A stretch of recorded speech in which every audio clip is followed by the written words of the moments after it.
Hello welcome. இன்றைக்கி எந்த படம் ரிவ்யூ பார்க்க போகிறேன்னா முஸ்தஃபா. ஹீரோ வந்துட்டு ஒரு பொண்ணை காதலிக்கிறாரு.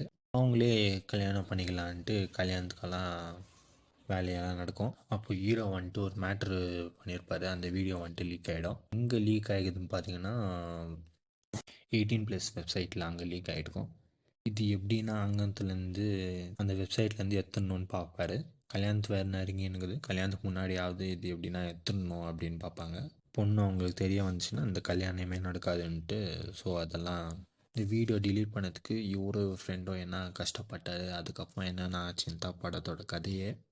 இந்த படத்தில் வந்துட்டு சதீஷ் இருக்கிறாரு, அவரும் குத்தர் ரொம்ப நல்லா பண்ணியிருக்கிறாரு.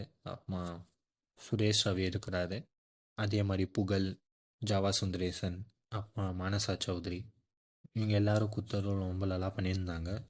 இந்த படத்தில் காமெடி பார்த்தீங்கன்னா ஒரு ஓகேன்னு தான் சொல்லுவேன். இன்னும் காமெடிலாம் நல்லா நல்லா பண்ணியிருந்துக்கலாமான்னு தோணுச்சு. ஃபர்ஸ்ட் ஆஃப் பார்த்தீங்கன்னா ஓகேன்னு தான் சொல்லுவேன். செகண்ட் ஆஃப் வந்துட்டு பெட்டர் தென் ஃபர்ஸ்ட் ஆஃப்னு சொல்லுவேன். ஏன் அப்படி சொல்கிறேன்னா, எனக்கு கிளைமேக்ஸ் ரொம்ப பிடிச்சிருந்துச்சி. First half second half okay இருந்ததுனால எனக்கு ஒரு ஆவரேஜான வாட்ச் மாதிரி தான் இருந்துச்சு. பிடிச்சிருந்தா போய் பாருங்கள். தேங்க்யூ.